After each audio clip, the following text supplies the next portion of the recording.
Hello, everyone. Welcome to Unhinged with Coach and Tom. For those of you who don't know, I am Tom. As you can see in the foreground, this is Coach, and we are here to take you on this trip with us. You Please can see us. We are now in 2 dimensions. We now have video and audio. Pretty soon we'll have our studio up and running, and we'll stop recording in his basement dwelling. It's not a fucking basement, you idiot. It feels like one. Says you. Probably looks better than the shit you live in. Oh, it absolutely does. I live in my mother's spare bedroom in a trailer park. Oh, I'm so sorry. As only the best white trash comedians do. Oh, God. You brought me here. You did this to me. Whatever. You enjoy it, and you know you do. Oh, I absolutely do. This is honestly the highlight of my week. Like, we get to record the insanity for posterity. Yeah, and it's fun to watch. That's right, folks. We get to watch my slow descent into madness together. Andy's wearing shades. Of course he had to copy me. Damn. Yeah, but when your eyes look like this. Yes, he looks like death today. You should probably wear shades. He probably smoked some good shit. I will not have my ethics nor my morality besmirched by you. Would you rather be me or anyone else? This is true. Yes. No. I'm having a good day. Conceded. All right. This week, we do have the right to not self-incriminate. You know that, right? Interrupt me again. Okay, I'm sorry. I will backhand you. I'd rather you didn't, but okay. And I will make it hurt. I'm not calling you daddy, even if there's a fire. There you go. I'll make you call me daddy. Anyway, this week's episode, Sports Ball Matters. Why? This one knows nothing about sports. We mean nothing. Like, I actually own an Austin FC jersey because I went to a couple of games. Define a couple. Like 4. Over a 2-year period. Okay. I like soccer. What of it? That explains a lot. All right. I also wore hiking shoes. Nobody wants to see your feet. My OnlyFans says otherwise. Okay, whatever. Too much information. All right. So, this week, sports ball matters and why it is important. We need to convince this one that it is important and that it has a place in society. Outside of that, well, this is going to be a very, very difficult venture, but I believe we can achieve it together. Takes teamwork to make the dream work, baby. Indeed it does. And for this episode, we will have our first guest. It's a very good friend of mine. He's going to be helping me on this venture and discussing sports ball and why it matters. I'd like to interject a thought and let the crowd know. I have no idea who this person is. This is the first I'm hearing. I mean, I knew there would be a guest, but this is the first I'm hearing of it. So please proceed. All right. So here in a moment, we'll be right back with our very first guest and a very welcome surprise for Mr. Tom over here. Stay tuned. That's assuming I don't get myself canceled. What are you talking about? Okay, you two. Stop. You like my little name at the bottom? I'm Dr. Lil Yachty. I just noticed that. Yeah, buddy. Oh, you're my kind of dude. Yeah. Oh all right. I went Little Yachty Jr. at first, but then I was like, I can't be the son of Little Yachty. I can't disparage my name like that. All right, everybody, we're back, and we have our first guest, Mr. Justin Paul. He's going to be the one helping me to convince redheaded stepchild over here that sports ball matters. Justin, why don't you go ahead and tell the audience a little bit about yourself and how you came to be Mr. Sports Expert, at least in my book. Yeah, so, essentially growing up, I had a very sports-oriented family. very, split between Nebraska and Texas. So all college football fans. So I grew up with sports all around me and going to games in Nebraska since I was 1, followed the team closely basically my entire life. Sports was kind of my escape from stress and all that when I was little. So fast forward, I went to the military, got some, odd jobs after, worked for Amazon for a while, put myself in a position, and then, started doing YouTube a year and a half ago, started getting into fantasy football sports and stuff like that. And that really got me into the analytical side of sports. And then I was picked up by a Nebraska football YouTube channel the network has 44,000 subscribers. The channel that I was picked up for is almost 5K. And so, I've been doing that for over a year. And then more recently, we started, me and a guy I networked with from he's an Illinois fan. We started our own channel called The Big Ten Show. And that's up to 600 some odd subscribers in, 2.5 months. So basically, it's just, my whole life I've been studying football on my own, and just basically I always wanted to turn it a career. That was my childhood dream. Like I told y'all, not playing, but covering the teams was my dream, and I'm doing it now. So. Right. All right, Justin. So before we get into this, and we'll do this again at the bottom of the show, why don't we tell the folks at home where they can find you? Yeah. So if you head over to YouTube, it is Nebraska football at the Voice of College Football. So if you just put, Nebraska Voice of College Football, you'll find it. And then at Big Ten Show. So youtube.com at Big Ten Show if you are interested in the content. So.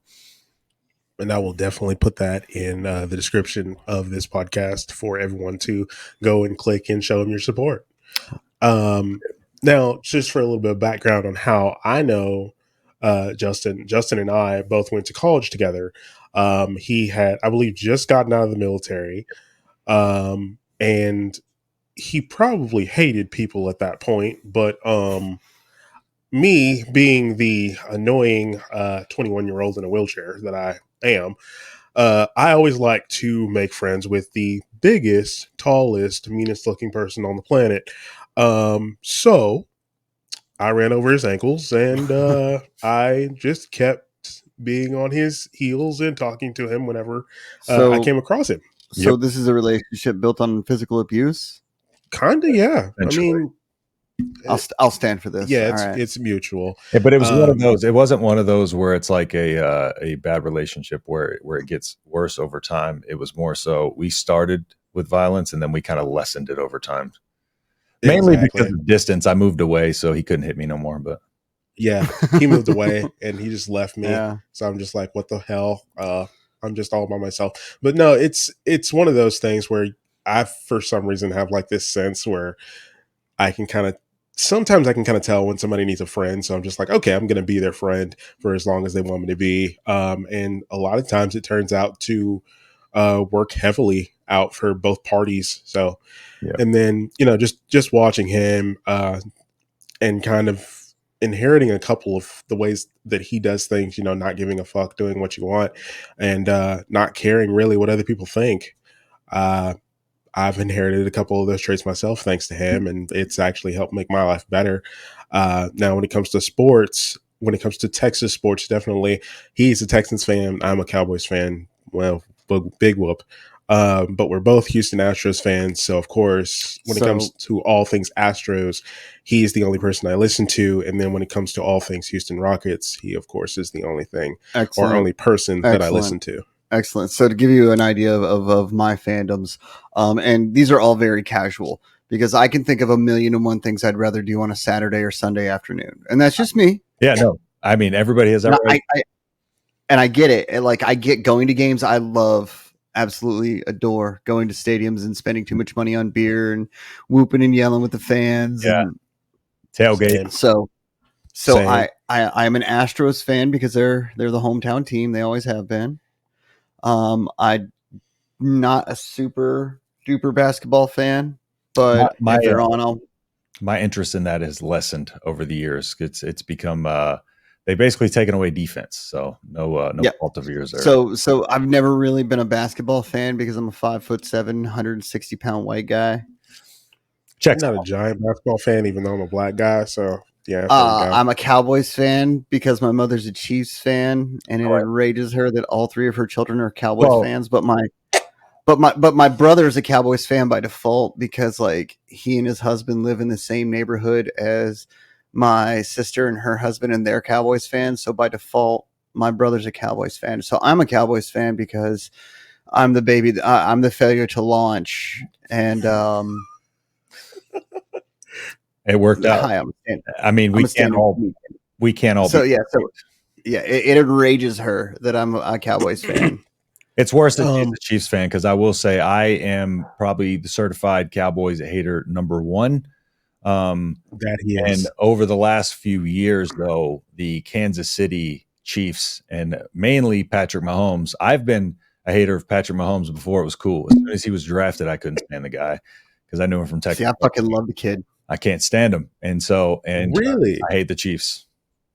I fucking love the kid. Why do you love him? He's overrated. I like. Ooh, Okay, one, I want you to look at my personality and ask that question again. The kid's in charge. Kid is in charge. He's running a football team. He's doing it, and undeniably, no matter how much you hate to admit it, he's doing a damn good job. He's a good quarterback. I just think he's a little overrated because 15 of in his season where he threw over 50 touchdowns, 15 of those came from inside the 5-yard line and were shovel passes, which are glorified handoffs. Okay, And they count for touchdowns. Again, I'm a Cowboys fan because it makes because it pisses off my parents. Yeah, Right. Patrick Mahomes is very much a product of Andy Reid. Andy Reid schemes offense up perfectly to get him open receivers, but I digress. Yeah. We won't get started on my soapbox there. What is going on in sports now? What is go ahead. Sorry, I'll let you. hold on. There's something. Yeah, I know. I knew it was coming. I knew it was coming. Not yet. Oh, okay. There's okay. two things though. All right. There's two things though. How many professional sports teams, professional athletes, or analysts currently have you blocked on Twitter /X? Shoot. So I had to make a new Twitter in August because my other one got permanently banned. And I still don't know what for, dude. Like, well, you got canceled. I kind of know. What did you do? I got banned. I got banned from Twitter on my old one. So you said I was the one that was going to get canceled. I had to use my girlfriend's number to make the new Twitter account because I forgot and accidentally linked my phone number, and that was linked to the one that got banned. But dude, I only did one thing wrong. Like I only got caught up one time by him, and like I was trolling this dude because we were arguing about Second Amendment stuff, and he had a profile picture of his dog up there. So I was like, he was, he's getting all crazy, threatening to beat me up and stuff like that. And I was like, I just said the most outlandish thing possible. I was like, I'll rip your dog's hind leg off and make you lick the bottom of my toe or some shit like that. And next thing I know, Twitter emailed me that like my account has been permanently disabled, and I couldn't contact anybody. It was like a bot response, and so yeah, that one's dead. Elon didn't even revive that one. So I have a theory on that. And this is, again, I don't read the comments because if you read the comments, you end up fighting on the internet. And if you end up fighting on the internet, it's just like the Special Olympics. No matter who wins, you're both retarded. Right. Ask Jamarcus, though. I seek it out because one of the no, I get it. There's a certain joy to it. I dismantle people. I dismantle people online, and it's fun. Yeah, he does. To answer your not question, me. I make people pay me and then give me a microphone and then I dismantle them. Hey, fair enough. I still agree with it. We're as long as you're doing the last part. To answer your question, Jamarcus, I don't think I actually answered that. So like from the top of my memory, I can remember on my old Facebook, because I had to make a second, well now third Facebook page as well. Yeah, that's not your original Facebook. I remember that now. My original Facebook's still there, but it was oh my god, dude, he was like loose cannon. Did not give a fuck. Told everybody what he thought when I he have thought the it. guest for you, and I can't wait. Right when he wanted. I mean, there were times where it's on my stuff on my personal Facebook. I would say something, he would agree with me, but everybody else, would be in the comments, calling me like Coon, Uncle Tom, all this other kind of shit. And then Here he comes to my defense and just dismantles everyone that's insulting me on the side. Yeah. And I wake up in the morning and I'm just like, what the fuck? Okay, I'm here for it. All right, cool. Yep. All right. But yeah, that's All right, so so that's like his third Facebook. But he looks I like still got to answer your What's up, question. buddy? I still got to answer your question though. So yeah, from top of my head, I know on my old Facebook, I was not allowed to comment or share anything from Sports Center.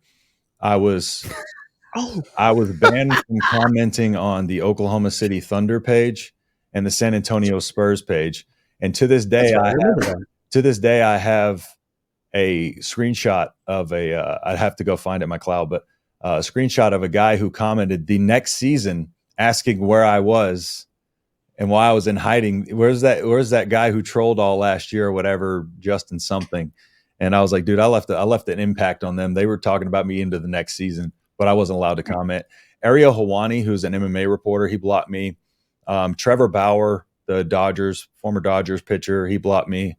There have been a few more, but that's all I can recall off the top of my head. Probably about 4 or 5 more that I know of.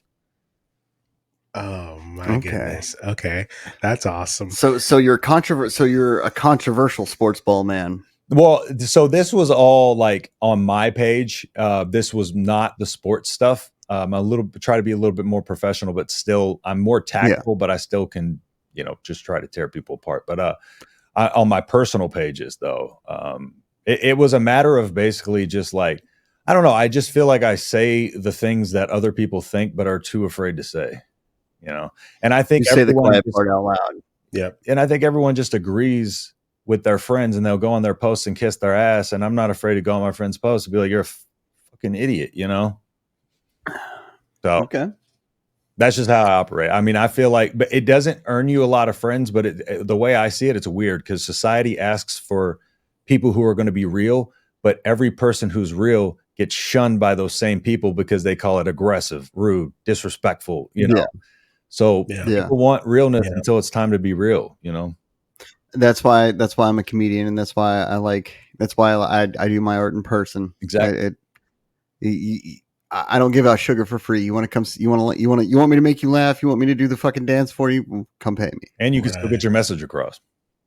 That's right. You can. So. All right. So, and then did you want to kick this football or what? And then, what other thing that you do that you love? What's the other thing that you do that you love so much? Well, there's a couple: boxing and singing.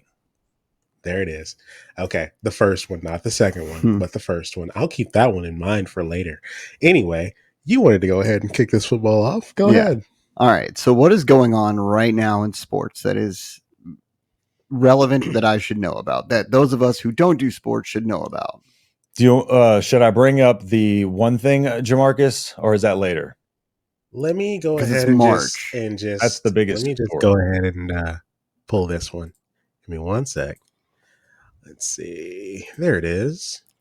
So we're going to bring up Justin's. We're going to bring up Justin's. I'm just going to say this is his cousin. That he claims to not be related to, but we know he's related to him. So tell him literally my Facebook bio says I'm not related to Jake or Logan Paul. I don't believe that whatsoever. As soon as I made it, I don't believe that whatsoever. I believe he's a distant relative of them somehow. I really think his middle name is Adam and his last name is Paul.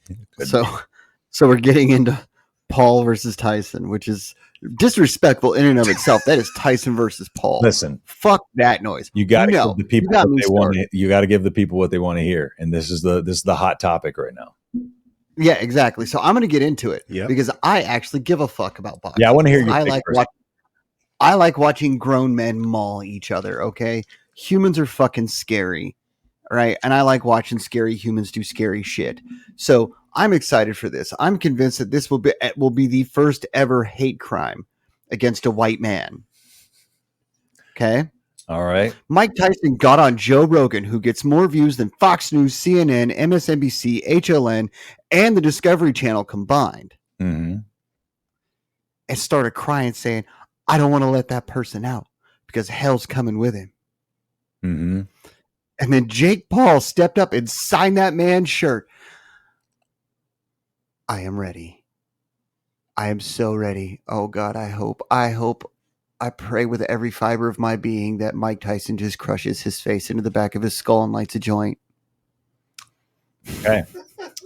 Well, Sports and why they matter. should I tell you why you might be a little disappointed in what I'm about to say? Oh, please do. Go ahead and deflate my go ahead and take the wind out of my sails. All right. I'm just going to preface this by saying overarching thought here is the mind may still be there, but the body doesn't care where the mind is. The body is going Yeah. to age how it ages. Okay.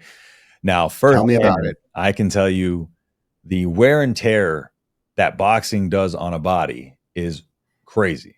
Because I listed some of my injuries, before. I don't know if did I tell you before the show? I can't remember, but I might have, might not have. But I've ruptured two biceps. I ruptured my right bicep twice. I've torn a lat. I've had a grade 2 ligament tear in my ankle, but the lat and the two right bicep tears were from sparring and doing boxing, and so those are the major injuries that I've had. And I've weightlifted, my whole life, done a bunch of different sports and stuff like that. So the wear and tear of boxing is hard on your body, and fighters are never at 100%. That's the one thing. We're always banged up in some way. So for Mike Tyson to try to come out at 57 years old and be able to compete with a guy who, has been training and has been active in there, and while not very skilled in terms of high fighter IQ and things like that, I just don't know if Mike has anything left in the tank, ability wise, or, even through his fight camp. People are talking about how he looks at the beginning of camp. This is just the start. Your body wears down over the course of camp, and his body doesn't recover as quick as it used to. So I don't think it's going to go well. I don't think this fight should have ever been sanctioned to begin with. I think this should have been denied, but money talks. So first off, number one, boxing is the ultimate example of bread and circuses. Let's face facts. The Pauls are a perfect example of that. Boxing today is bread and circuses, and I acknowledge it for what it is. But at the same time, I mean, what do you mean? Mike Tyson. Whenever things get dicey, they always have some crazy boxing event to fall back on. Usually one of the Pauls. I mean, look at the last Floyd Pacquiao fight. It was the same damn thing. Yeah, but these are two different things. So like he has his own promotion. This isn't WBC. This isn't any boxing organization.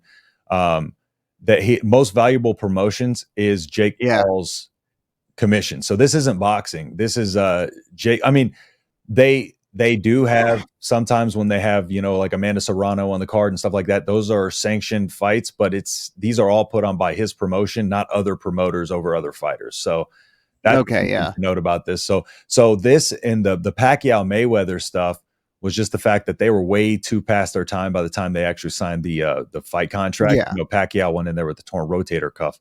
And that's kind of where I'm getting at is boxing to me has been culturally the bread and circuses, the major event that they can push in time of need. But I'm not disparaging it as a sport. Like, it is an incredible sport. Like I said, I love watching scary dudes do scary shit to each other. Yep. And the thing is, the only reason I brought that up is because, you get a lot of, UFC fans out here and all this other stuff, and they don't understand, they don't realize, the reason why their fighters go over to boxing is they don't pay anything in the UFC. Like Francis Ngannou just made $20 million to get knocked out in the second round, and he only made like 2 million or 2 or 3 million in his 14 UFC fights, and he made 20 mil in one boxing fight, 1.5 rounds. Yep. So why do you think Jake Paul did this? Because I'm kind of looking at this article now, and it's saying it's crazy to think that in my second pro fight, I went viral for knocking out Nate Robinson on Mike Tyson's undercard. Now, less than 4 years later, I'm stepping up to face Tyson myself to see if I have what it takes to beat one of boxing's most notorious fighters and biggest icons, said Jake Paul. don't you think that in order to actually accomplish that, wouldn't he have to fight one of today's biggest icons in boxing? Yeah, so what he's generally fighting for is he's fighting for some kind of respect in the boxing game and some kind of relevance in the boxing game, right? Because he keeps calling out Canelo, but Canelo won't even entertain it. Um, Do so you blame him? no, not at all. And so No. basically, what with Jake Paul, what he does is the reason why he fights retired MMA fighters or old retired boxers is with the old retired boxers, he wants to be able to say the reason he fought that last guy is he wanted to be able to say I beat a real boxer. You know, I beat a guy who has boxing experience, so I'm a real boxer now.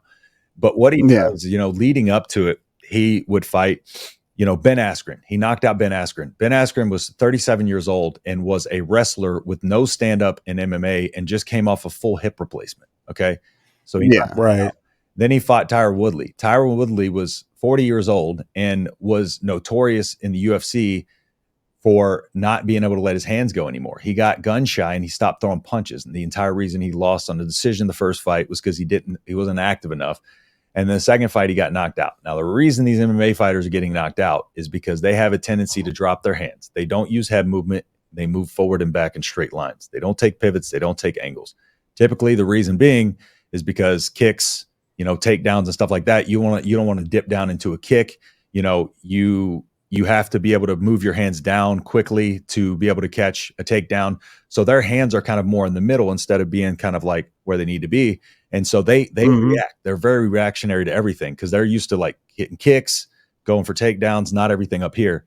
And so all he does is basically starts that jab to the body, basically feints it and gets their hand to drop, brings the overhand over the top. And then the last fight, he fought a boxer with 18 wins, but the guy had not fought anybody who had basically more than a win, or it was their debut, and he hadn't fought since 2018. And he was terrible. He was an Uber driver. Mhm. Literally. Yeah. So I'm not surprised by any of that.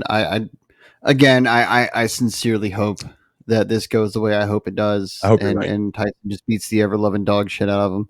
He has a puncher's chance. Because if anybody's going to do it, it's going to be Mike fucking Tyson. Like, let's face facts. At that if age. anybody's going to humble someone, it's going to be Mike Tyson, even at his age. He's got one, maybe two more in the tank. Yeah, I would say at the older upper echelon, I would say, I just think that he's a little past the hill, but I do think he has the most opportunity to have a puncher's chance, of course. I just don't think he's going to get in there and outbox Jake Paul. Jake Paul really isn't good with his jab. He doesn't like to get hit. That's one thing. He does not like to get hit. He does not like to be pressured and fight off his back foot. So he's going to have to make that happen. He's going to have to do it for the whole fight, and we'll see if he can hold up and carry his power when he's tired. Mm-hmm. So, you think if he by Jake Paul, do you think that if he loses this one, he'll go and join his brother in the WWE? No, he's going to keep going. Yeah, he's basically committed to this. He is convinced that he's going to be a world champion, which he is in no way, shape, or form going to be a world champion. The fact he's not even ranked, even with his name, he's ranked outside of the top 180, I believe. I think he's 190 something. And the only reason he's even that high is because his name. And so what I tell people all the time is I have amateurs in my gym that could beat Jake Paul. My sparring partner was a 3-time national champion, was about to make his pro debut last weekend, but got injured.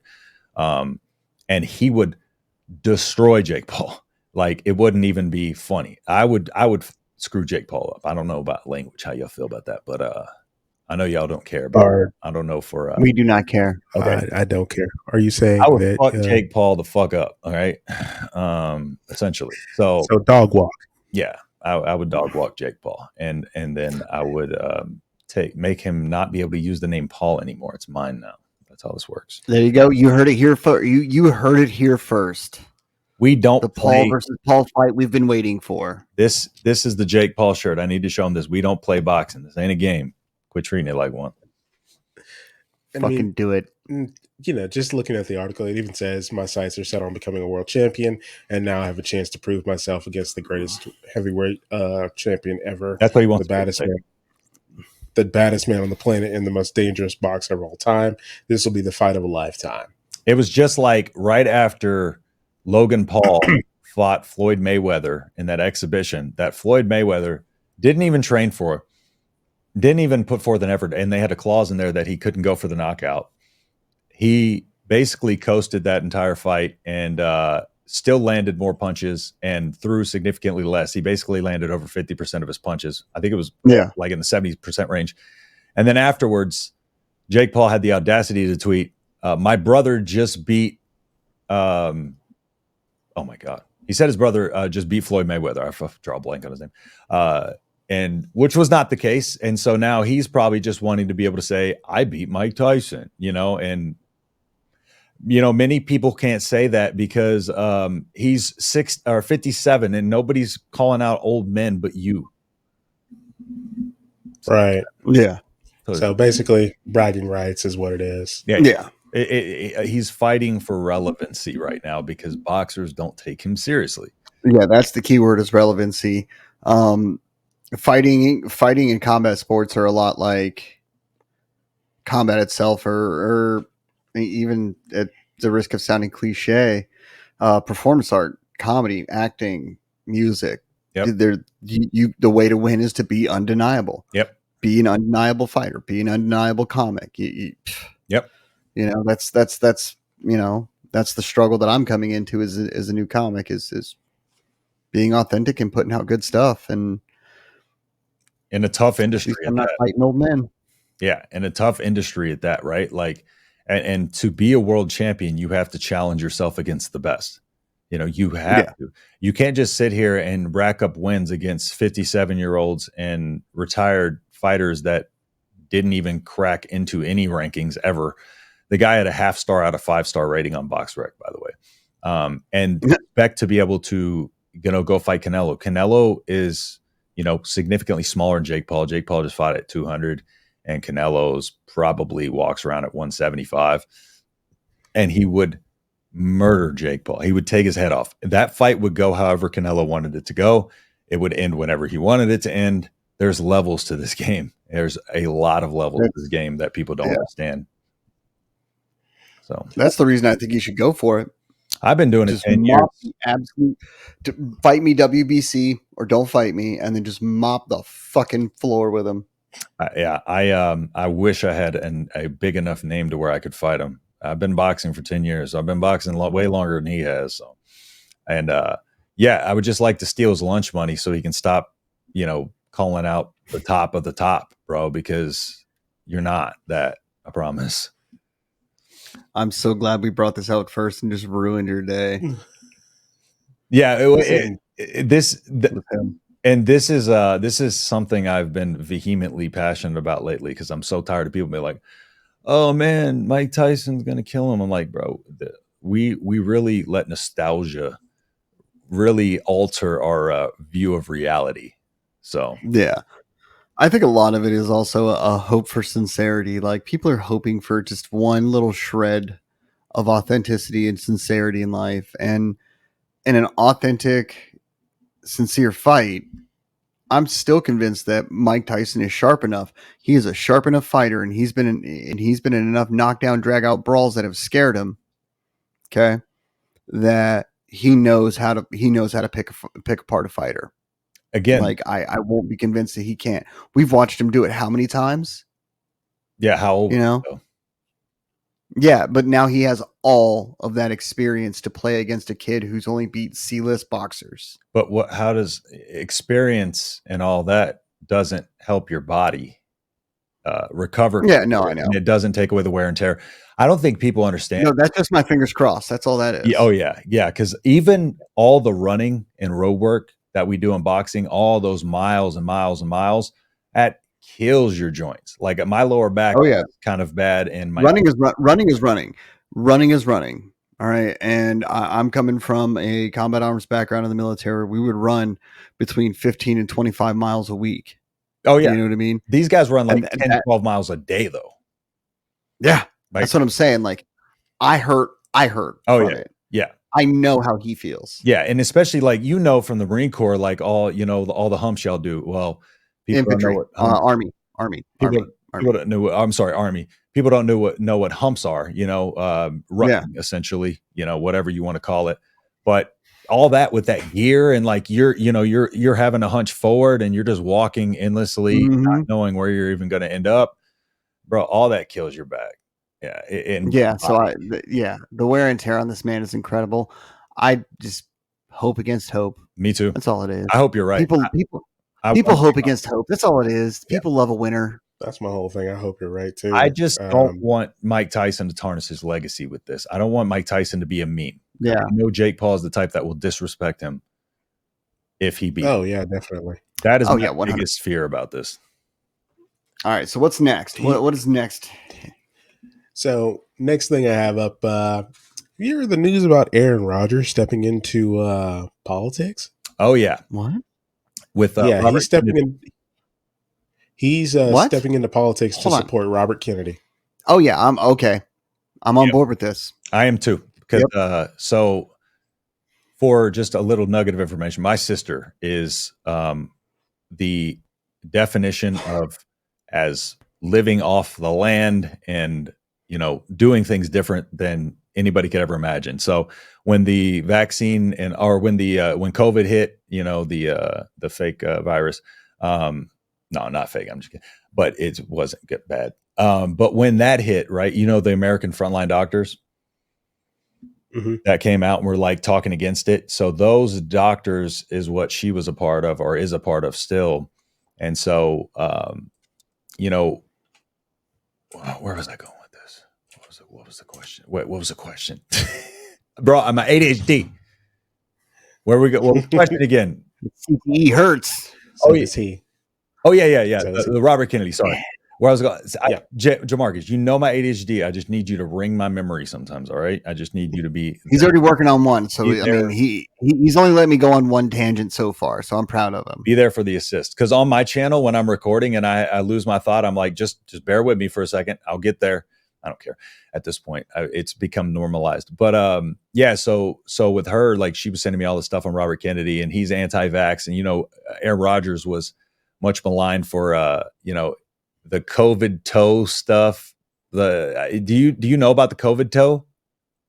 No. Oh wait, you got to pull up COVID toe from Aaron Rodgers. I don't know why, man, but my mouse won't stop scrolling right now, so I can't really type anything in. So yeah. So just a reference for those of you who don't know, while Jamarcus pulls that up, for those of you who don't know who Kennedy is the son of John F. Kennedy's brother, both of whom were assassinated in the 60s, and then Robert F. Kennedy, 72, I think. Don't quote me on that. So he is very, what's the word? Libertarian, eco-libertarian. Yeah, very much about individual freedoms, individual rights. Yeah, like individual freedoms, and let's protect the environment, and let's spend money where it really matters. And I support him. Like I'm all aboard getting another Kennedy in there. Just this one though. So anyway, so here's an article I found on Aaron Rodgers says he has COVID toe and calls it disinformation. Says it's a fracture. Green Bay Packers quarterback Aaron Rodgers revealed Wednesday that he is playing with a fractured toe 24 hours after he said he was suffering from COVID toe. And now you got to look up the Aaron Rodgers COVID toe picture. Okay, because he then went and made this his Twitter profile picture, and it was the funniest thing ever. And he would go on the Pat McAfee show and like basically just troll about it because people are psychos, and Aaron Rodgers is pretty funny. So he set this picture as his profile picture on Twitter. It was amazing. It should just be a large toe. Was it? Looks like Aaron Rodgers. I got something. Dude, I can't get my mouth to stop scrolling. I don't know why. It's like was it? Give this a second. Was it this? Yeah, and they zoomed in on just the toe, and he made that his profile picture on. So that way everybody could see it anytime they clicked on it. Oh my So yeah, goodness. it makes No, it's amazing. that Aaron Rodgers will be joining the Robert Kennedy camp, and it's definitely going to make stuff a lot more entertaining because that dude is funny. So we have yet to convince me as to why sports ball matters. So I mean, I get the cultural relevance, Coach. That's a Like, I lot get to it. unpack. I understand the court sports is culturally relevant. Yeah. Right. what about the money it generates for cities? When the Super True. Bowl comes out to cities, like how much money they make, how much money sports in general, from all the people going to the games, it stimulates the economy and the businesses around the arenas. You know what I'm saying? Right. It helps the Yep. economy. And it's not just when the Super Bowl rolls around or the World Series or anything like No. that. In general, It's week in, week out. just when a game is being held in town Yeah. at a sports arena, it definitely helps, and it changes the entire atmosphere of wherever you are. I've been to several Houston Astros games at Minute Maid Park, and just being there in that atmosphere, everything changes. Yeah. Everything just So- feels different. It feels electric in the air. It feels like just about everyone gets along except when we're playing the Yankees. Yeah. So I've done shows in the wake of the World Series, like literally like minutes after the World Series, and I'm standing in Houston doing a show and talking about them Astros I love them though. Astros, Like, I get the cultural and the economics is and just think about the Olympics. incredibly important. Think about how impactful the Olympics are. Yeah, Mhm. yeah, and I'm a huge fan of the stadium experience. Honestly, my favorite team to go see, you're going to laugh at me, and you can laugh all you want, is the Austin FC at Q2 Stadium. Oh, that is the best stadium experience on the planet. The beers are relatively decently priced for a stadium. They're like $9 instead of $13. Yeah, they can't charge for that. Do what? They can't charge too much for that. No. You got to know your audience and know, like, if there's 1,500 people there, we can't have the beer be $11. Yeah. Right. So they're really good about I mean, dude, they pack that. I've never seen Q2 empty. I can imagine that. I've never. Games are crazy. When they're packed out, the atmosphere there is crazy. Dude, MLS is crazy. Like, I'm all in on MLS. I played and soccer it when I was hurts young. me. Yeah. Yeah. And I mean, I don't know if you remember, but in 17, when Astros won the World Series, it didn't matter where the Astros were, but people were in Minute Maid Park. Like, Minute Maid Park was packed out. Yeah, Minute Maid Park is, I mean, it's iconic. Yeah, that place was packed out. Yep. And I mean, that's the same year that I graduated college.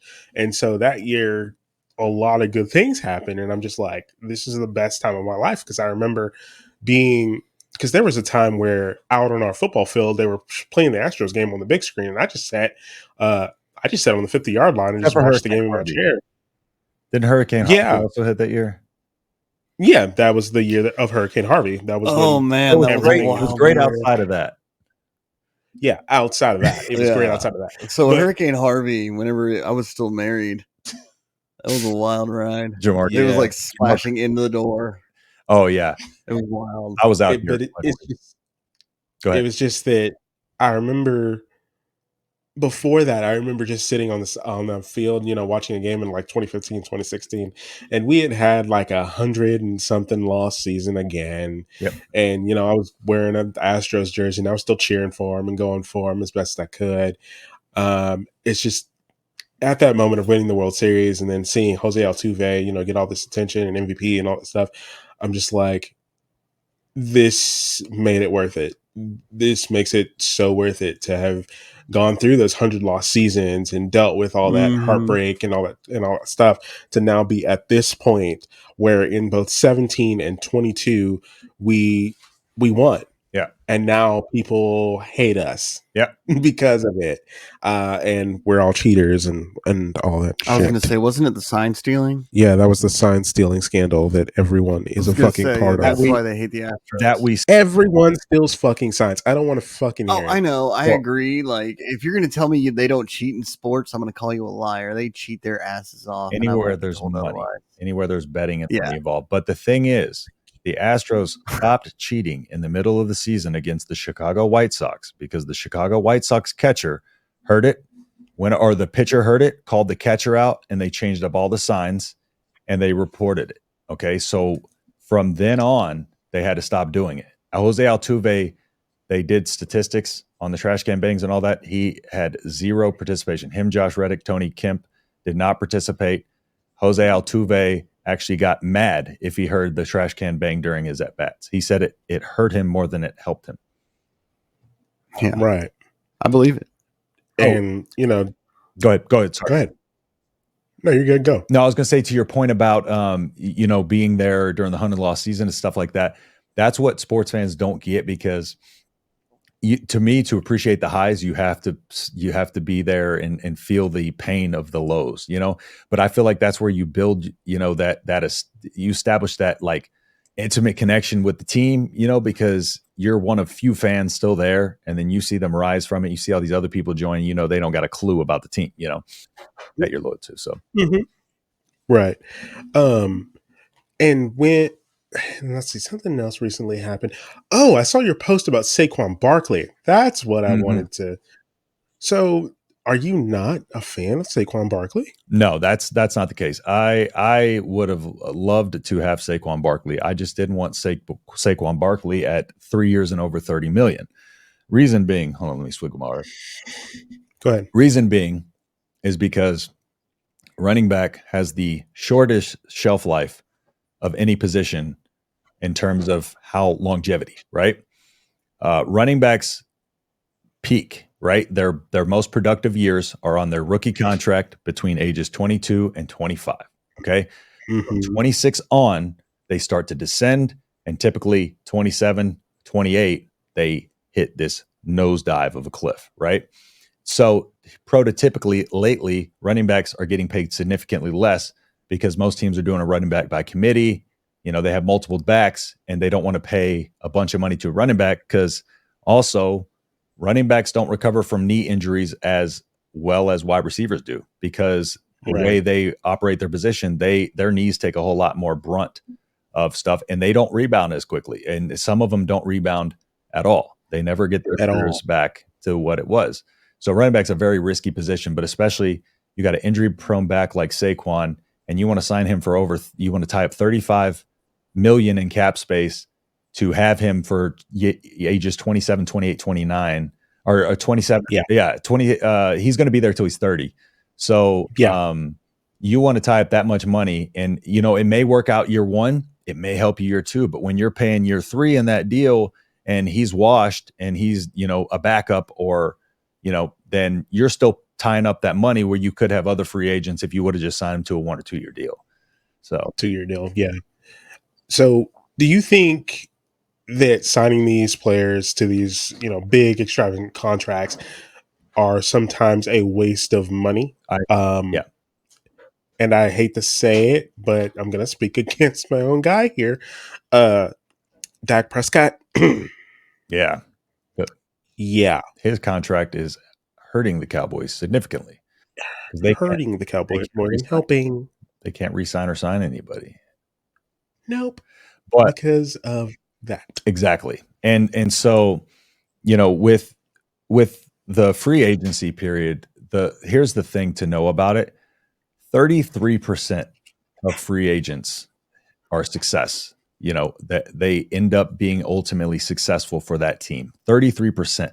You have a higher percentage chance of hitting in the draft than you do signing a free agent to a multi-year deal and it work out. So, you don't, that's why I operate the way I do. When I was saying I don't want Saquon, he's a name, yes, but take all those circumstances into account, right? And then, these multi-year deals for tons of money, again, they're tying up cap space. When teams are having to pay their quarterbacks, like you said, millions and millions of dollars, but most quarterbacks are restructuring their deals to open up more cap space. Dak's not doing that for some reason. So he's not really helping the cap. Dak's riding the pig till it stops winning. Yeah, exactly. He's in no position to give up any of his moolah, you know. Yeah, no, like if they were going to go somewhere, then yeah, I could see Dak giving up money. But at current rate, I wouldn't give up shit either. I would not, because he was on track to be the hottest young quarterback ever, and they just kept throwing more and more money at him. And when it didn't pan out, and when they didn't build around him, sorry for you. Let me get that bag. Yeah, I actually liked him out of Mississippi State. You know, it was like Yeah. fourth round draft pick. I actually liked him out of Mississippi State. And, you know, like he did come out of the gates hot, and he had a really good, you know, first few seasons.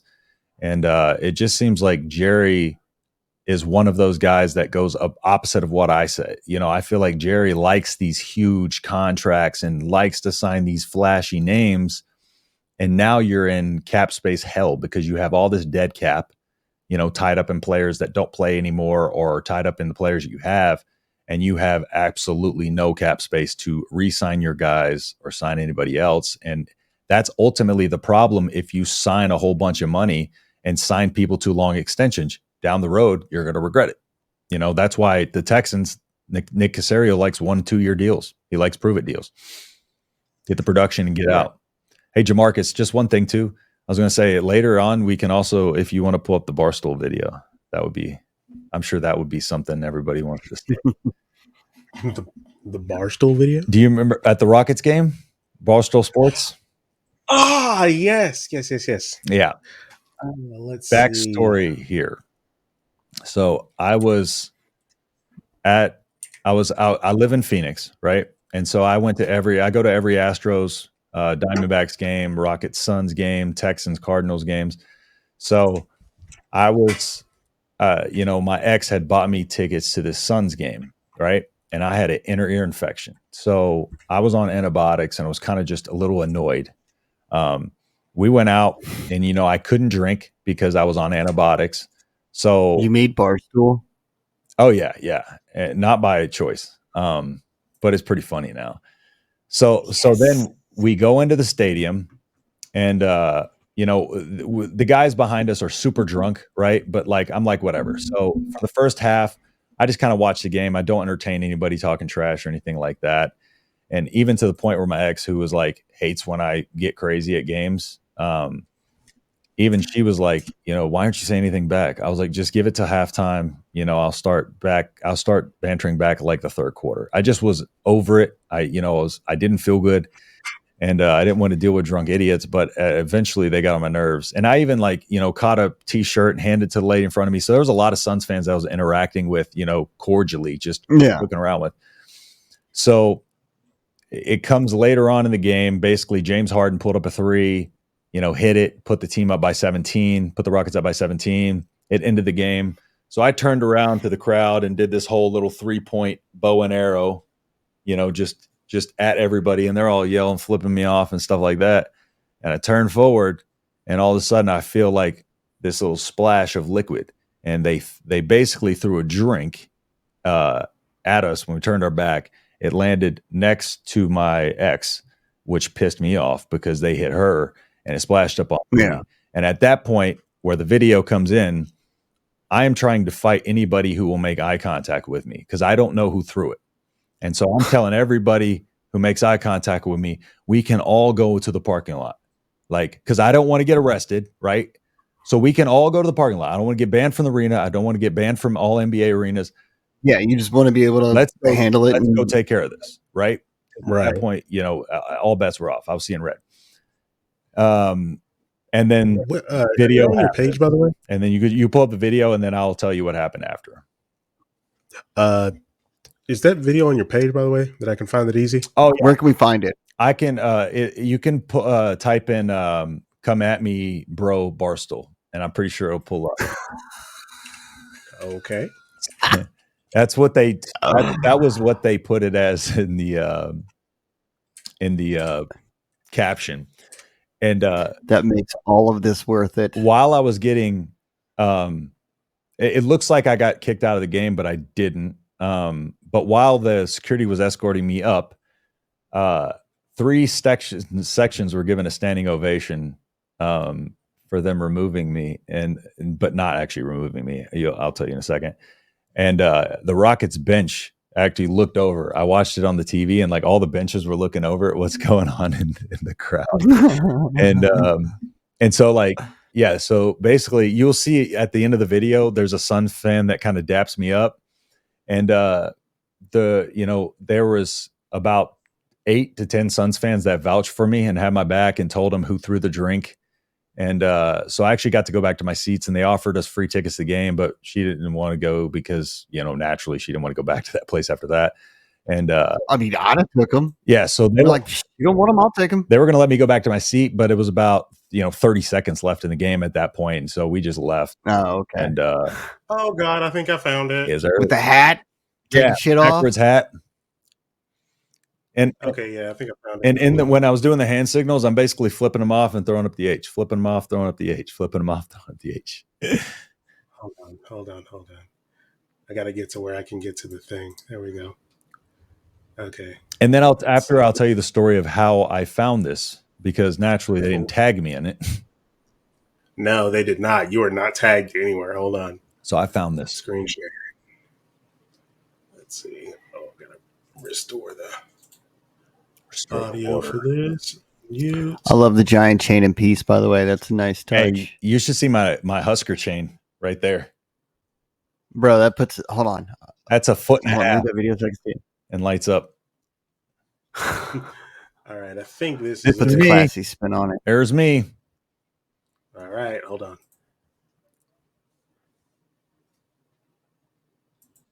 All right, Prophet. Look at his X. Can we zoom in on his X down there? I can't. You'll see in a second. You'll see in a second when we start walking up. She is googly eyeing the crap out of him right now. Also, too, man. 1 second. Also, one thing too. When you see me with my phone, when I'm going up the thing, I was trying to go on Instagram Live to film it, but I could not get to it in time. So I'm slowly walking, trying to get to my IG Live, and I just could not get to it in time. Didn't know how to go live on there. Should have planned accordingly. Yeah, just run it through. All right. Yeah.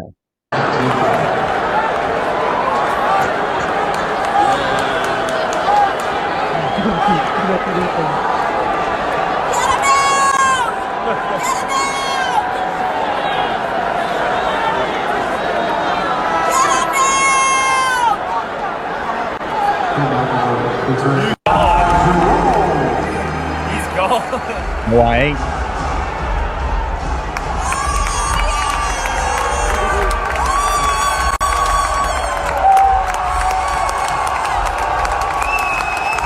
And then you'll see her come up behind me here. And you'll see the guy dap me up on the left side of me. There she is. See, like, you're the kind of sports fan I do not enjoy being around. I get the intensity, but I can't. I would expect any grown man to do the same thing. If somebody threw a drink and it hit their girl, that all bets are off at that point. I expect any man to step up and be ready to go after that. You can throw it, in our general direction. I won't lose it, but if you hit my girl, it's over. Yeah, it's game on. Oh, definitely. Oh, dude, like you act like I'm not on board. Okay, look, I'm not disparaging you. Oh, you're talking about just with the overall intensity. Oh, yeah. Yeah, the overall intensity. Like, I don't fuck with it. Like, you look like the type of in that video, you look like the type of person to punch his fucking TV. Yeah, I am that type. So yeah, you're right. You're on point. I rock with that. Hate losing. I hate losing. I hate watching my teams lose because, to be honest, part of me as a child, like they felt like they were part of my identity because I was known as the kid that knew all sports and loved sports and all that. So people came at me with the sports stuff. So like that kind of became part of me. So I'm a different kind of sports fan. I guess I could say I'm a sports fan. I'm a different kind of sports fan. Yeah. I like getting off the train at Congress and making that long march, that long green march to the stadium. Yep. You know what I mean? For Austin. Yep. And I like getting really elevated on the way.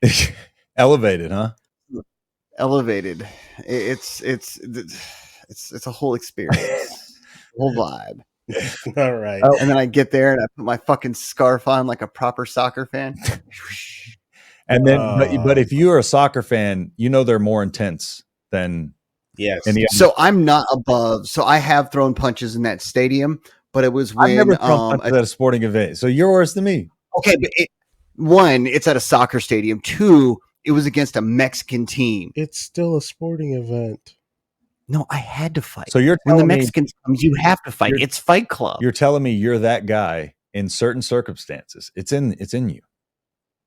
Thank you. Well, I have that dog in me. Like Thank I you. will throw hands with a Monterrey No, but you're that Tigers sports fucking guy. You're the sports guy deep down. It's in there, but it's only certain things. It's only certain things. but it's in you. Like that is what is expected. You don't It's like there. a part of yourself. If you don't, like You know what? You're Eat, right. eat. I hate, but here's the thing. That is expected in a soccer stadium. Like you expect, it's like a fight in hockey, right? There's a fight in soccer, but it's not on the expected at field. It's sporting up there. events. It's expected at sporting events in general. You know what I'm saying? There's fights pretty regularly. No, but I Yeah. will take Manchester United fans against any sports fan in America. Well, that's because they like burn the stadium down and stuff. Even the Yankees? Especially the Yankees. Are you talking twice about against the Yankees? Worse fan? Do what? Are you talking about worse fan bases? Or just, No, he's like he would take Manchester to fight any other fan base. Yeah, like I would take the fan base of the Manchester United to fight any fan base in America. That's what I thought, but I'm surprised that Jamarcus said the Yankees. And I'm like, I know. Their even fans are against the little- Yankees? little dirtbags. Right? One Like thing. on it. Oh, I'm sorry. One thing too, before we get too far from the video, the Barstool video, the way I found that, that game was on Saturday. It was Monday, and I was working out before work, and I was scrolling Twitter, before my workout, and waiting on my pre-workout. I just had a stroke to kick in, pre-workout to kick in, and there we go. I got it. 5 tries later, and I refreshed my feed, right, and all I see is this video, and I was like, is that me? And I look a little. Is that fucking me? I was like, oh, Is that me? So first thing, I kind of panicked because I saw this, and I'm like, everybody is going to find out about this, But I was like, you know what? Yeah. They can't tell it's me. Next thing I know, all of my friends are tagging me in this. Is that you? This looks like you. Is that? And all this other stuff. And then so I'm worried work is going to find it because work, my manager is a lot of sports fans and stuff like that. I didn't know if they care or not. I didn't know if it was a bad look or whatever. And so I told one guy about it. His name was Levy. He's like, who cares? And I'm like, whatever. Okay. But I kept it under wraps from work. So fast forward, about 2 years later, I am working under this guy who was in the Navy, is Jabril Muhammad. And he was, he's cool as hell. Was a retired chief. So he was my manager there. And then there was also a person that he had served with, that he was Facebook friends with, that I served with. And so she shared it on like a 2-year anniversary of it, just, talking. Somebody tags me in it every year. And he saw it there, and all of a sudden he comes into the GSOC floor where it's like 200 people. He's like, hey, Justin. He's like, I didn't know you were on Barstool. And I was like, Jabril, can we talk offline? He's like, and so he just Can we not do this in front of the whole jock? brings the video out and starts showing everybody. I said, well, at least nobody cares. And then that's when I was like, you know what? I don't care either. As long as That's all right. Get me hemmed up and fired, because of course the context isn't shown in the video about the drink or me coming back to my seat. It's just everybody sees So yeah, and they're like, that's a Chad. But they were right in the comments. Like, I did drink White Claws and I do listen to Five Finger Death Punch. So like the white jokes in there were accurate. I will say that. And I do punch holes in my mom's drywall, or did. Not my mom's anymore. It's mine. You are everything about sports fans that I hate. I hope you know that. I love it. I do. I'm a lot. A lot of people hate me, or I feel like a lot of people. I don't hate you. You're a good dude. No. He actually, I think it was his podcast thing. Somebody was just like, oh man, I really used to hate you. Now that I've listened to listen to you. I actually like you. And I'm And I'm like, not. That was what a the youth. fuck? That was a I'm YouTube not bagging on it. comment. I'm not bagging on it. Go ahead, sir. Yeah, it's the same way in comedy, right? Mhm. Because like there's shit in comedy that will get me fired up. Like if you bring up like, oh, what's his name? Mencia stealing Oh, jokes, like I will get fired the fuck up. I hate Or that like too. like what happened to me, I was mad and he was fucking with me about it when I walked in. So there's a dude who I shouldn't name, but I'm going to. Do you want me to not name names? Okay, so there's a dude. Name 'em. There's a dude named Carlos Garza that is a wife beater, and he got basically shunned from the Houston comedy scene. And he's ghost booking shows in South Houston. Guess who unknowingly did one of his shows? Ooh, that's tough. Guess who signed for another one Sunday? Ooh, that's not tough. Yeah. But it's $80 in my pocket. That's- I can't. I'm gonna fulfill my commitment to the show. I'm gonna put some of my dudes on. We're gonna do this one show, and then we're done with it. Just You know what I mean? So that we can. Just look at it this way: you're using him to get your name out there. All right, you're just Oh, he had a fucking full on photographer, videographer. Like it's getting. yeah. You're using him for that. So don't feel any type of way negatively about that. You don't support what he did. You're just using him for your own. Yeah. So what I'm saying is like I can get I get fucking righteous about some things. Yeah. So I get it. Yeah. And yeah. And I take none of this personally because I know I'm that. Like I know I'm that guy that That's fine. I embrace it. That I'm that guy that like people kind of like. But I understand that I'm being authentic, right? And so like, that's why it doesn't bother me. As long as I'm being authentic, it doesn't bother me at all. I feel when I virtue signal and all that stuff, I kind of think about it. You know, I have a moment of like clarity, and I'm like, dude, that's so dumb. Like, why would I do that? You know? And so I don't understand how. Yeah, and I get that. Like, it's not you. Yeah. And so like ask Jamarcus, like you see all the females on Facebook, they're like, oh, like I'm single, like I'm just single because all men eat rocks or some stupid shit like that. I don't know what the fuck it is. But you know those posts that they always do. Oh, all men are liars. Oh, I'm a fucking Leo, so I don't cheat on people. Yeah. And so like posts like that, like I'll go on there and just like call them out or make posts calling them out, and then they'll respond on my thing all mad, and I'm like, well, that shoe fits. So I create women like that. God, is that you? I am not God. I am the instrument of God. Oh, I was about to say I didn't believe in you, but if I got concrete evidence now, we might. I am the instrument of the gods to ruin good women so that they learn valuable lessons before real men pick them up. I was going to say you have never believed in God. I am the love of. You're right. I am the love of no one's life, but I'm that weird older man that she's going to get with before she finds the love of her life. Neither one of you motherfuckers have ever believed in God. So, I did when I was scared. I used to be a preacher. When I was scared into it as a kid, that made me resent religion. Oh yeah. Well, Heaven's Gates and Hell's Flames. Do you remember that? Yes. That was basically a scare tactic to make me afraid every night when I laid my head down to sleep that I might wake up in a fire because I wanked off that night. You know. Yeah, that's why I don't fuck with it. And so I'm like, you telling me this all loving, all knowing, omnipotent being he loves me so much. Like George Carlin said, he loves me so much that he's going to make me burn for fucking ever. You know? And see, that's a whole nother oh, yeah, episode. Yeah. No. My God. You're not invited to that episode. We're bringing in preachers. Oh, okay. No, he's fucking invited. He's fucking invited. My grandpa's a minister. Okay, yeah. So I used to be a student at Liberty University. Okay.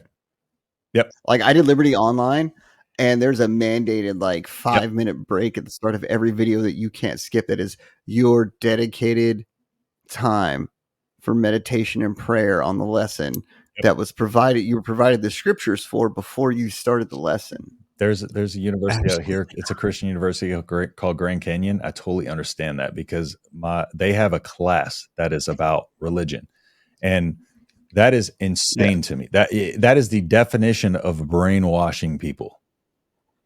Oh, we can get into it, but we're not. Oh, So dude. No, but I'm just saying, Grand like, it's similar. I understand what you're talking about because, like, that's what my buddy told me it is out here. I can't imagine having to deal with that, but yeah, Yeah, so like our college, for like a year, it was in the same conference as Grand Canyon. yeah, And they had to go there for games. And when they came back, I just asked, I was like, okay, so how was it? They were like, dude, they have to pay people to go to their freaking games because nobody will go. Because one, it's a Christian college. Two, they're in the middle of like, can you not wave your hand in my face? yeah, there's like a whole bunch of other places around there issue. that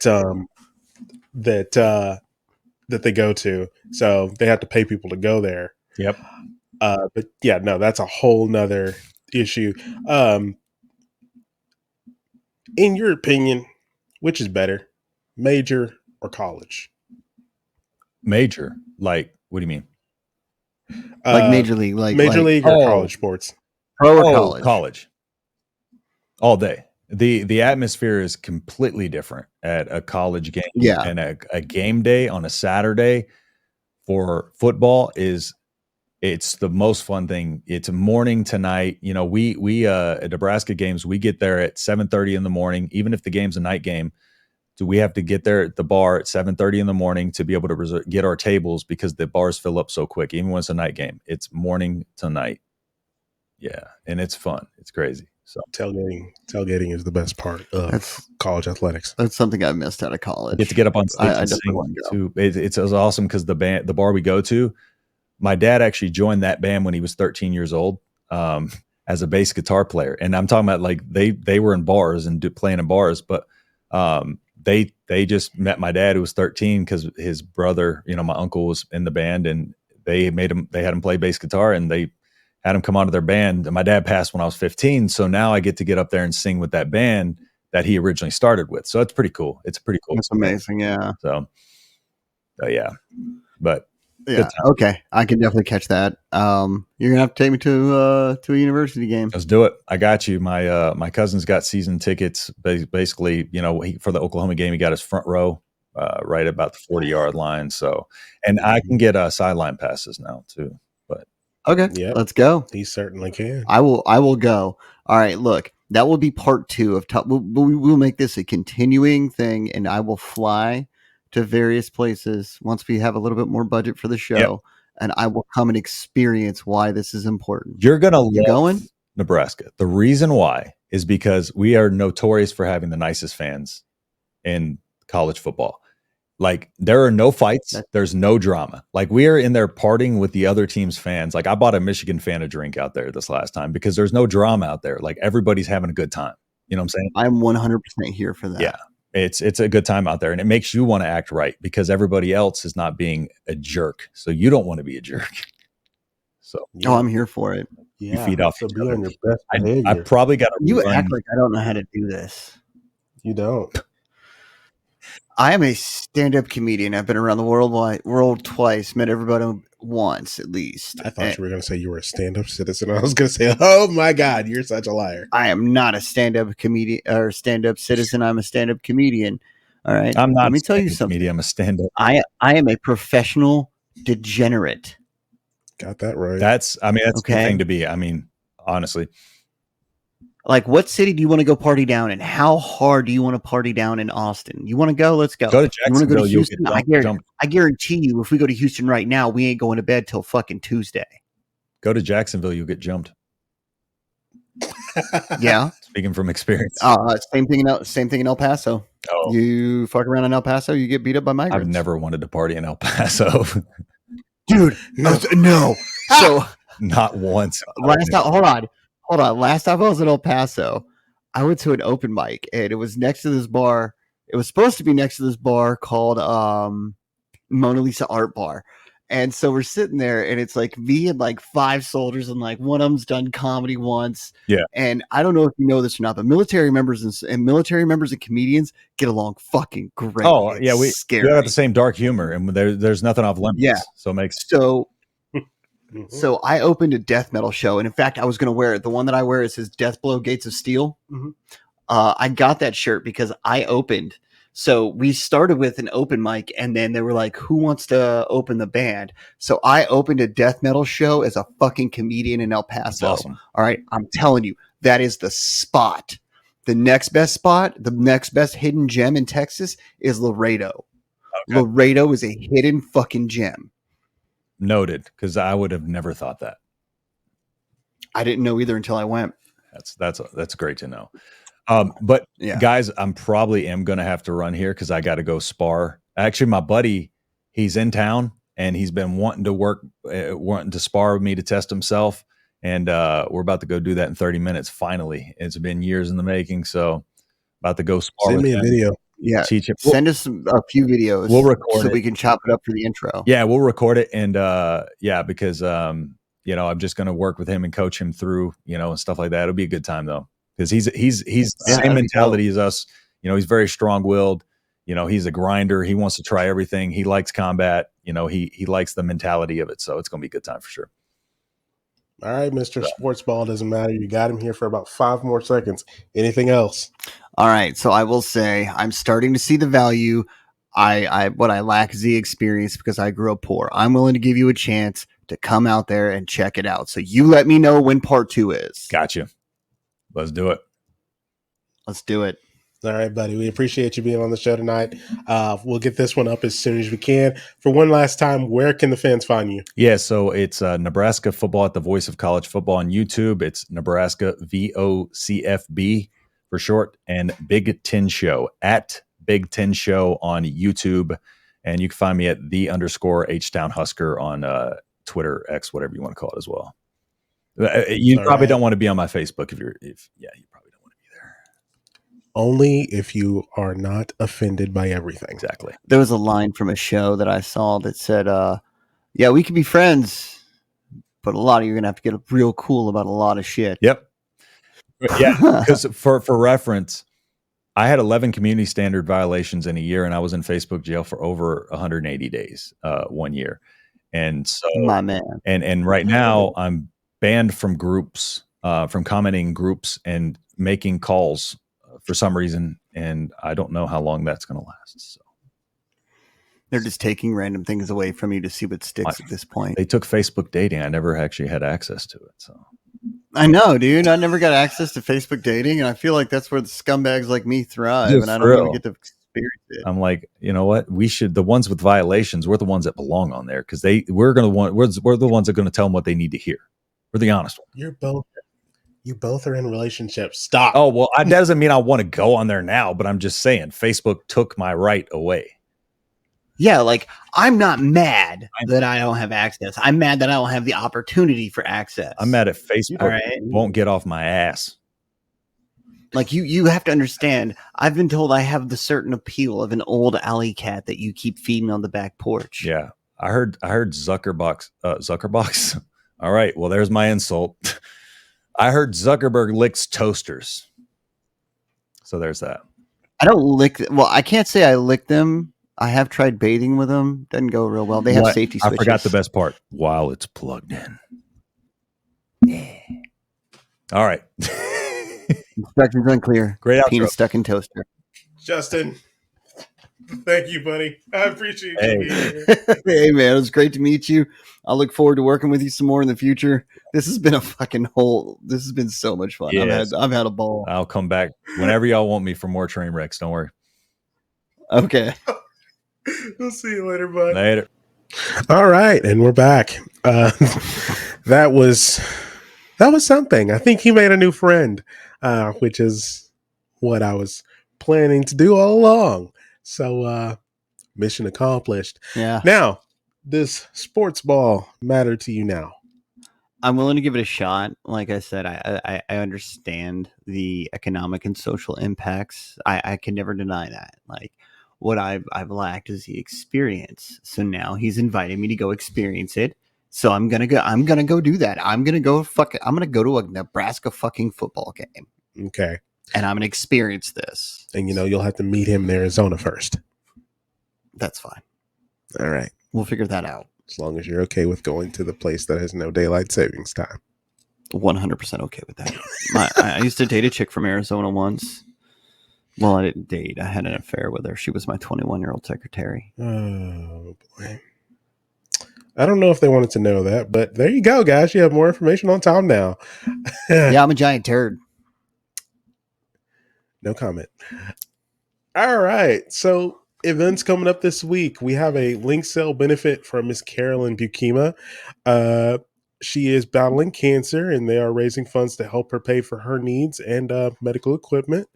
They'll have live music, delicious food, cake auctions, raffles for 2 handcrafted cutting boards, and you get to pick your own flowers. Come have some family-friendly fun. It'll be in Vidor, Texas, 940 Creekwood Street, Vidor, Texas, 77662. And that'll be from, let's see, that's from 11 a.m. to 5 this Saturday. So not tomorrow, but the next day will be a link sale benefit for Miss Carolyn. Go out and spend some money and help her get to her goal for her cancer help. What do you got going on? Okay, well, this Friday I still have the open mic as I do every Friday at Texas Rose Saloon. Also, I can be found Sunday at the Iron Horse Saloon in Houston, Texas. Give me 1 second to find that again because I lost what I was doing. Sorry, I had a booker. Technology is not his friend. I had a booker contact me and yell at me while I was doing this. So the Get Lucky Shamrock and Roll Comedy Show, March 17th at the Iron Horse. At the Iron Horse is located at 18313 Egret Bay Boulevard, Houston, Texas, 77058. The show's at 9. All right. Anything else? Tuesday, you can catch us at Pour 09 for the weekly Pour 09 open mic. I think I've been to it a couple times now. It's a great time to come out and get to know your local comics. If you want to come out and try it, we absolutely encourage you to do so. He does encourage new comics. He thinks everyone is funny. No, not everyone is funny. Just watching other people try to be funny is funny. He thinks everyone is funny. I promise you, he thinks everyone is funny. Everyone has some sort of value to add to comedy. That's all I've got. Yeah, okay. All right. It looks like that's all the time we got for today. We're going to wrap it up. Until next time, I'm Coach. And I'm Tom. This has been the Unhinged with Coach and Tom podcast. Bye. Bye.